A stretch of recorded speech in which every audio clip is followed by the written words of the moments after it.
look. There's a whole lot more. And certain dogs are suitable for certain people, certain types of homes, certain family structures. And a dog that really seems to just fit in just about everywhere is the Labrador Retriever. They are so absolutely sweet. The Labs I've met in my life have just been dogs, as I said earlier. You can simply tie them in a knot. They don't care. As long as you're paying attention to them, they're going to love you. And joining us now on the Pet Project is Dr. Stephen Munday with California Labradors and More Rescue. And Dr. Munday, thank you so much for being with us. Thank you for having me, and please call me Steve. Okay, Steve, you've got it. Absolutely. Now, Labradors, tell us what it is to own a lab. What's it like? Wow. That's a hard question to answer. Well, let me just put it this way. Mm-hmm. I have 7 labs at my house right now. Uh-huh. And they range in age from probably 2 years, so a young adult, to a couple of seniors. And so I get the youngsters, which are, as I was listening to you earlier, super friendly and just want to be with you, what we call Velcro labs. They kind of follow you all over the place. I love that. They love to chase the ball. They love to swim. They certainly love to eat, so you have to be careful about that because they will certainly gain weight if you're not paying attention. But just a fantastic dog and a fantastic addition to your family.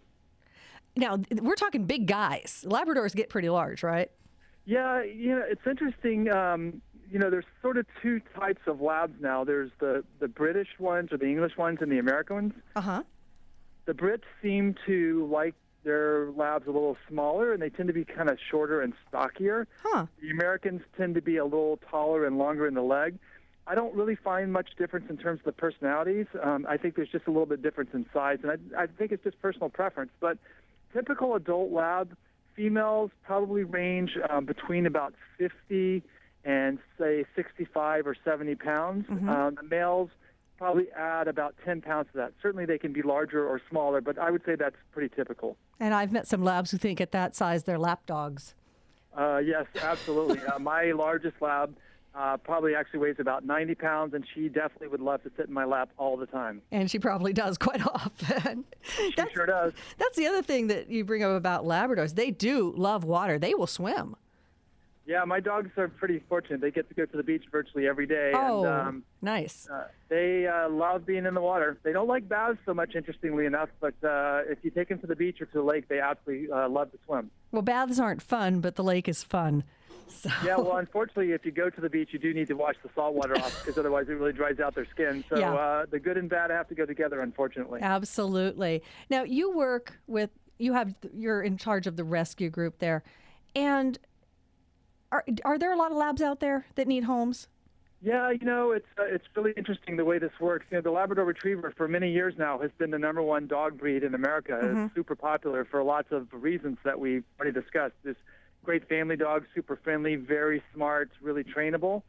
Unfortunately, because they're so popular, then that also means there's lots of them out there, and so things happen. Families lose their homes or Mm-hmm. circumstances change, and they have to give their dogs up, or the dogs get lost, and they end up in shelters. And so, yeah, amazingly enough, as fantastic as these dogs are, there's a lot of them out there that are in need of assistance, and that's where we come in. Well, things do go in cycles. For years and years and years, little dogs couldn't get homes. Everybody wanted the big dog. But with the economy, we have seen the larger breeds having a really tough time because they eat a lot. Yeah, they certainly do. They do. We have a German Shepherd at home, and most of our dogs are small, but we recently embarked on a German Shepherd, and what he eats compared to a Cocker Spaniel, yeah, it's significant. It's significant. Yeah, I won't tell you how much I spend, but I'll just tell you there is a pretty big chunk of my budget that goes to dog food. Yeah, I think half of my budget goes to Petco or PetSmart too. But you know what? You get so much back from these animals. That's every time we go down there and drop $100 or so on food. You get so much back. You couldn't put a price on it, really. That's the way we look at it at our home. Yeah, I mean, my dogs are like my kids, Yep. and each one has his or her own personality, and I wouldn't trade any of them. They're pretty awesome. Absolutely. What does somebody have to know about a Labrador Retriever before they decide to adopt that type of dog? Because when you go to adopt a dog, it's such a hard choice. They're all so worthy. They're all so, beautiful and wonderful. What does somebody have to really know about a lab? Well, as I like to say, is breeds certainly have general characteristics, but every dog is an individual, just like people are. And so you need to know the actual personality of the dog when you're making a decision. But the types of things that you want to take into account are some of the things you've already brought up. The size of the dog is important. You want to get at least a rough idea of how big the dog is going to be so you know what to expect. The energy level, labs tend to be dogs that like to exercise. And if, particularly when they're young puppies or if they're adolescents, if they're not getting regular exercise, then they're just like a child. They get bored, and they tend to get in some trouble. So you definitely want to make sure that if you would like a puppy or a younger dog, that you can spend a lot of time with them, that you exercise them, take them to the beach, take them to the park, throw the ball for them, walk them. They love to run, so if people in the family are runners and they want to take the dog with them, that's really awesome. And the other thing to keep in mind is that, dogs like labs have traditionally, they're sporting breeds, and they've been traditionally used for things like hunting and stuff like that. So you have to keep in mind that depending on the dog, they may have a prey drive. So, for example, if you have a cat, a lab may or may not necessarily like your cat. Some do, some don't.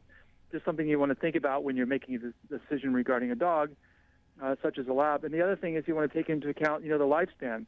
Labs can live 12, 14, 15, even sometimes 16 or 17 years, and you just want to make sure that you are prepared to make a commitment for that long of a period of time. What about working with other dogs? Cats, as you said, may be questionable because of that hunting instinct, but are they a dog that can get along with other dogs you might already have in your home? You know what? We're hitting a break, Steve. They just gave me the sign. So let me leave you with that question. And we will come back and talk more about Labrador Retrievers with Dr. Steve Monday, California Labrador Retrievers and More Rescue. A fantastic family dog, a very loyal type of dog, but things to consider just like when you pick any type of a pet to bring into your home. You got to make sure that you've got the perfect fit there. We're going to talk more about whether a lab is the dog for you or not. You're listening to The Pet Project, the show your pet wants you to listen to, and we're coming back to you in just a couple of minutes.